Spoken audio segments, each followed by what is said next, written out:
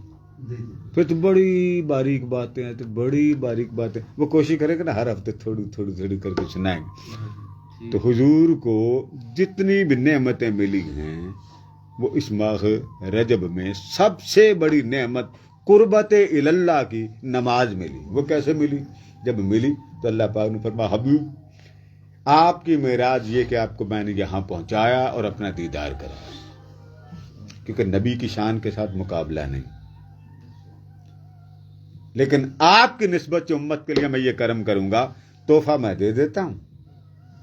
آپ کی معراج یہ کہ آپ میرے پاس پہنچے اور آپ کے صدقے غلاموں کی معراج یہ ہوگی، تحفہ لے جائیں، جب میرے تحفے پہ وہ عمل کریں گے میں سارے پردے ہٹا کر ان کے سامنے آ کے بیٹھ جاؤں گا، اور وہ نماز ہے۔ آقا فرماتے جب بندہ نماز کے لیے کھڑا ہوتا نا، صرف اللہ اکبر کہتا، صرف اللہ اکبر، تو سارے پردے فرشتوں کا اللہ پاک فرما دیتا ہٹا دو، اس سے یقین آ جائے کہ جس کی نماز پڑھ رہا ہوں وہ ہے بھی میرے سامنے کہ نہیں۔ اللہ تعالی ہماری نماز ایسی لذت والی بنا دے، ذوق والی بنا دے، محبت والی بنا دے، پیار والی بنا دے کہ اس نماز کے صدقے ہمارے احوال پر بھی لطف و کرم ہو جائے، اور کیا چاہیے۔ لیتی دعا کر لیتے ہیں۔ اللہم صلی وسلم علی سیدنا و مولانا محمد الحبیب المحبوب شافی العلل و مفرج الکروب وعلی آلہ وصحبہ وبارک وسلم۔ اللہم صلی علی محمد صلاۃ تنجینا بہا من جمیع الاحوال وتقضي لنا بها جميع الحاجات وتطهرنا بها من جميع السيئات وترفعنا بها أعلى الدرجات تبلغنا بها أقصى الغايات من جميع الخيرات الحياة وبعد الممات إنك على كل شيء قدير۔ باری تعالیٰ وہ لمحہ سعید جب حضرت خدیجہ الکبریٰ کا وصال ہوا، سیدنا حضرت ابو طالب کا وصال ہوا، محبوب مغموم ہوئے، رحمت کی ہوائیں چل پڑی، کرم کی ہوائیں چل پڑی، اذن ہوتا ہے محبوب کو بلاؤ، محبوب کے مکھڑے کو دکھاؤ، جلوہ حق کی تیاریاں ہو گئی۔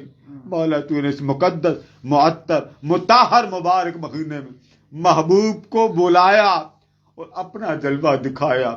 اس جلوے کی لذتوں کے صدقے مولا بڑی نہیں، کچھ خیرات ہم فقیروں کو عطا کر دے، کچھ خیرات ہم فقیروں کو عطا کر دے، اپنے کرم کی خیر دے دے، اپنی محبت کی خیر دے دے، اپنی چاہت کی خیر دے دے، اپنی عطا کی خیر دے دے، آفات و حادثات و بلیات سے بچنے والی ایسی کیفیت دے دے کہ ہر ذلت سے بچ جائیں، ہر خوف سے بچ جائیں، ہر وحشت سے بچ جائیں، ایسی لذت صلات عطا فرما کہ ہماری نماز ہر شے سے ہمیں دور اور تیری ذات میں گم کر دے اور فنافیت دے دے، ہماری نسلوں پر کرم کر دے، حضور کے غلاموں پر کرم کر دے۔ باری تعالیٰ محترم عثمان رضوی صاحب نے جمعے کے دن حضور کے در دولت پر ہم فقیروں کا نام لے کر سلام عرض کیا، مولا ان کا سلام قبول فرما لے، مولا ان کی دعائیں قبول فرما لے، عثمان رضوی صاحب کی زندگی میں، کام میں، جد جہد میں خیر اور برکت عطا کر، مولا ہم سب پر خاص رحمت مصطفیٰ عطا فرما دے، رحمت مصطفیٰ عطا کر۔ بخششوں کی رات، رحمتوں کی رات، کرم کی رات، محبت کی رات، عنایت کی رات رجب کے مبارک مہینوں سے شروع ہو چکی ہے، مولا ہر لمحہ ایسا برکت والا ہے کہ جس کی برکتیں تجھ سے آمنہ کے لال نے مانگی تھی، تجھ سے تیرے حبیب نے مانگی تھی کہ باری تعالیٰ اس مقدس مہینے میں برکت دے دے۔ باری تعالیٰ جب محبوب نے وہ برکت مانگی ہوگی تو اس برکت کا سما کیسا ہوگا، اس کا عالم کیسا ہوگا، اس کی انتہا کیسی ہوگی، مولا ہمیں سمجھنے کی توفیق دے دے۔ جن ماں بہنوں بیٹیوں نے دعاؤں کے لیے کہا، مولا ان کی دعائیں قبول فرما۔ جن بیٹیوں کی گھروں میں میاں بیوی کے تعلقات میں کشیدگی ہے، مولا کرم کر دے، مولا کرم کر دے، میاں بیوی کے تعلقات میں کرم کر دے، اولاد اور ماں باپ کی محبت میں کرم کر دے، اس ملک کے حال پہ کرم فرما دے۔ آج اس مجلس میں لنگر کا اہتمام کرنے والے میرے محترم پر کرم فرما دے۔ جتنے احباب محبوب کی محفل سفر معراج میں محبوب کی کی درود و سلام کی محفل میں تشریف لائے. مولا ایک ایک لمحہ حضور کے غلاموں کی خیر کے لیے کرم والا بنا دے, محبت والا بنا دے. بیماروں کو, تنگ دستوں کو, بدحالوں کو, مقروضوں کو شفائے کاملہ عاجل نصیب فرما. ظاہر و باطنی آفات و حادثات و بلیجات سے محفوظ فرما. ہر ذلت سے, خوف سے, وحشت سے محفوظ فرما. باری تعالیٰ ہر محتاجی سے بچائے رکھنا اور اپنے کرم میں چھپائے رکھنا. وَأُفَوِّضُ أَمْرِي إِلَى اللَّهِ وَاللَّهُ بَصِيرٌ بِالْعِبَادِ. وصلی اللہ تعالی علی حبیب سیدنا مولانا محمد وعلی آلہ وصحبہ اجمعین برحمتک یا رب.